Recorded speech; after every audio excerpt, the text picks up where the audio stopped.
Next हमारे पास आ जाता है कौन सा लॉ, कोशेंट लॉ।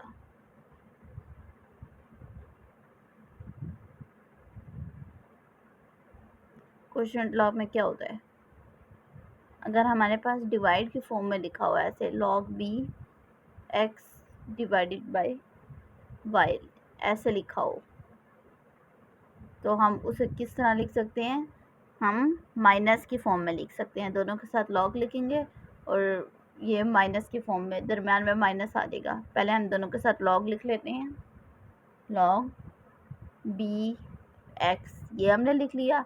अब y के साथ भी log लिख लेते हैं, log b y। लेकिन फ़र्क इतना आ जाएगा कि अगर डिवाइड की फॉर्म में है तो दरम्यान में कौन सा साइन आएगा, माइनस का साइन आएगा। अब हम इसे प्रूफ करते हैं। प्रूफ करने के लिए हम लेट करते हैं, इस साइड को लेट करते हैं, log b x is equal to m log b y is equal to n। ये हमने लेट कर लिया। अब हम इसे एक्सपोनेंशियल फॉर्म में लिखेंगे। ये हमने लिख लिया एक्सपोनेंशियल फॉर्म। एक्सपोनेंशियल फॉर्म में लिखने के लिए हम इसको पहले लिखेंगे फिर इसको लिखेंगे एक्सपोनेंशियल फॉर्म। एक्सपोनेंशियल फॉर्म में लिखने के लिए सबसे पहले हम बेस लिखते हैं, ये साइड हमेशा पावर बनती है। पावर क्या है, फर्स्ट की पावर m है, इज इक्वल के इस साइड पे क्या है, x है, इज इक्वल टू x।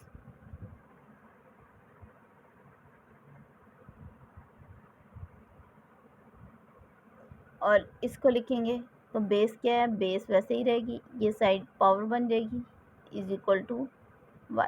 ये हमने लिख लिए। उसके बाद हमने क्या करना है, हमें डिवाइड की फॉर्म में चाहिए, क्योंकि यहाँ पे x ओवर y है तो हमने डिवाइड की फॉर्म में लिखना है। तो हम इसको इससे डिवाइड कर देंगे, इसको इससे डिवाइड कर देंगे, तो हमारे पास क्या आ जाएगा,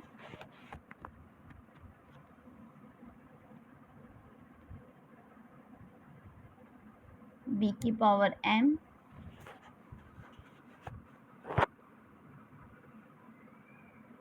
डिवाइडेड बाय b की power n is equal to x divided by y। ये लिख लिया। अब ये इधर पॉजिटिव पावर है, ऊपर जाकर माइनस हो जाएगी। इसे लिखने का क्या तरीका है, b की पावर m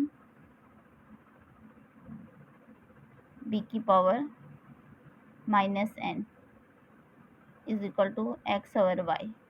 अब बेसिस सेम है तो पावर्स ऐड हो जाती हैं। बेस एक बार लिखेंगे m प्लस और ये साथ में क्या साइन है, minus n is equal to x divided by y। ये लिख लिया। आगे क्या आ जाएगा, बेस m प्लस माइनस क्या हो जाता है, minus n is equal to x divided by y। ये लिख लिया। अब हम इसे log के फॉर्म में लिखेंगे। इधर लिख लेते हैं इन log फॉर्म। लोगेथ्रम की फॉर्म में लिखेंगे। लोगेथ्रम की फॉर्म में लिखने के लिए हम क्या लिख देते हैं, log बेस वैसे ही लिखते हैं, इज इक्वल के इस साइड पे क्या होता है, ये x ओवर y है वो लिख लेंगे, इज इक्वल टू पावर क्या है, m माइनस n है, m माइनस n वो हमने लिख ली, क्योंकि हमने हमेशा पावर को अलग करना होता है, अलग करके लिखना होता है, अकेला करके लिखना होता है। ये हम प्रोडक्ट लॉ में पढ़ चुके हैं। ये हमने लॉग की फॉर्म में लिख दिया। पहले लॉग की फॉर्म में होता है, फिर हम लेट करते हैं, लेट के बाद एक्सपोनेंशियल फॉर्म में लाते हैं, फिर दोबारा उसे लॉग फॉर्म में लेके जाते हैं। अब हम इसकी वैल्यूज पुट कर देते हैं। log b x over y is equal to m की क्या वैल्यू है, m हमने किसको लेट किया था, इधर चलते हैं और चेक करते हैं m किसको लेट किया था, log b x को। तो इसकी जगह लिख देंगे log b x। बीच में किसका साइन है, माइनस का, माइनस का साइन डालेंगे। n किसको लेट किया था, इधर चलते हैं, ये n लेट किया था log b y को, log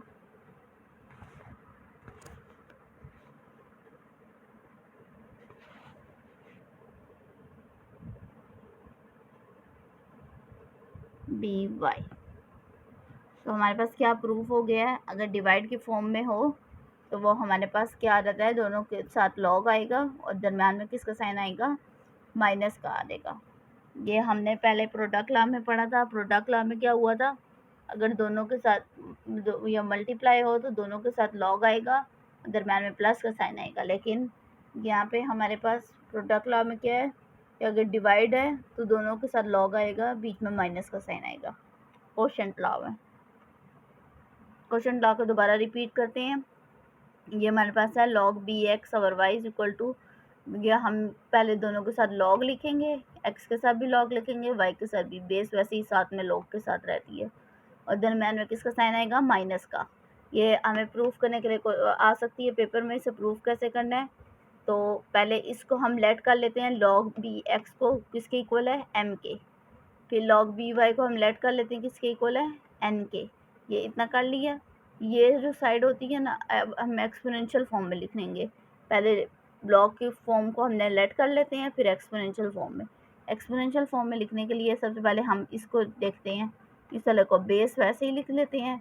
ये साइड जो होती है ना, ये पावर्स बन जाती हैं। ये m पावर बन गई, इज इक्वल की सेट किया x है, वो x लिख दिया। फिर हम सेकंड वाले को देखते हैं, तो सेकंड में हमारे पास बेस लिख दी, पावर क्या है, n है, इज इक्वल टू क्या, इज इक्वल के सेट पे क्या है, y है, वो लिख दिया। अब हमने इन दोनों को डिवाइड करना है क्योंकि हमें डिवीजन के फॉर्म में चाहिए। तो b की पावर m को, बेस की पावर m को डिवाइड करेंगे बेस की पावर n से, और x को y से डिवाइड करेंगे। अब यहाँ पे ये पॉजिटिव पावर थी, ऊपर जाके नेगेटिव हो गई है। अब यहाँ पे देखो बेसिस सेम है तो पावर्स ऐड हो जाएंगी। तो बेस हमने एक दफ़ा लिख लिया, पावर्स ऐड हो रही है, m प्लस और माइनस पहले इस n के साथ है तो माइनस n हो गया, इज इक्वल टू x और y। तो b, ये प्लस माइनस क्या हो जाएगा, माइनस हो जाएगा, तो m minus n is equal to x और y हो गया। लॉग की फॉर्म में लिखेंगे तो log bx और y इज इक्वल टू, ये क्या हो गया हमारे पास, हमने इसे लॉग की फॉर्म में लिखना है। लॉग की फॉर्म में लिखने के लिए सबसे पहले हम log b लिख लेते हैं। ये बेस तो हमेशा आती ही है, जो इज इक्वल के इस साइड होता है ना, इसको फिर हम log लिखते हुए इस साइड पे लिख लेते हैं, इज इक्वल टू, और जो पावर होती है उसे अकेला कर देते हैं। पावर को हमेशा log की फॉर्म में लिखते हुए अकेला कर देते हैं। इतनी बात याद रखनी है, log के साथ बेस लिखनी है, फिर उसके साथ इज इक्वल के जो दूसरी तरफ है वो लिख देना है, और ये पावर अकेले कर देनी है। ये इधर आएगा तो ये इस तरफ जाएगा। तो ये हमने लिख दिया, log b x और y is equal to m minus n लिख दी है। तो अब हमारे पास हमने m की वैल्यू पुट की है और n की वैल्यू पुट की है, दरम्यान में माइनस का साइन है। m की वैल्यू क्या थी, log bx, और n की वैल्यू log by। तो ये प्रूफ हो गया कि अगर डिवीजन की फॉर्म में हो तो दरम्यान में माइनस किस तरह आता है। ये पेपर में आ सकता है कि ये प्रूफ करें कि log b x और y इक्वल होता है log b x minus log b y के। ये क्वेश्चन में इधर ये बेस वो कोई और लेटर भी लिखी हुई हो सकती है, यहाँ एक्स और वाई की जगह ए ओवर सी भी हो सकता है, कुछ भी हो सकता है।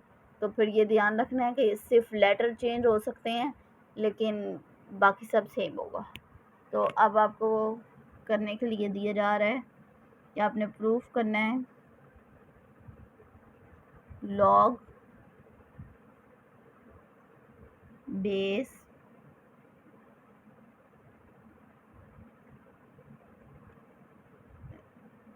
ए सी इक्वल है log